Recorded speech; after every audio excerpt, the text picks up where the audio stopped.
86% of cities failed WHO air quality standards in 2025. The headline number from IQAir's 2025 World Air Quality Report is a step backward. Just 14% of cities globally met the World Health Organization's annual PM2.5 guideline last year, down from 17% in 2024. The report, which covers 9,446 cities across 143 countries, regions, and territories, is the most comprehensive air quality data set available globally, and its findings have implications well beyond public health agencies. What drove the decline? Wildfires were the primary factor.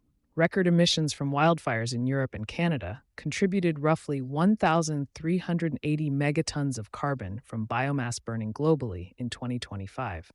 Regions that had historically performed well on air quality saw levels slip precisely because wildfire smoke doesn't respect borders or planning assumptions. The data underscores a growing disparity in air quality. While 75 countries saw reductions in particulate matter, 54 others experienced increases. Central and South Asia remained the most polluted region in the world, with 17 of the 20 most polluted cities globally concentrated there. Pakistan ranked as the most polluted country at 67.3 mg per meter, more than 13 times the WHO guideline. New Delhi recorded a capital city average of 82.2 mg per meter. In January alone, Hanoi residents faced conditions that were hazardous for nearly a third of all hours in the month. A widening data gap. One of the more significant findings in the report isn't about the pollution levels themselves. It's about the monitoring infrastructure that tracks them. In March 2025, the U.S. State Department ended its global air quality monitoring program, which had provided primary data sources for cities across dozens of countries. According to reporting cited in the report, monitoring efforts were weakened in 44 countries, leaving 6 nations with no data coverage at all.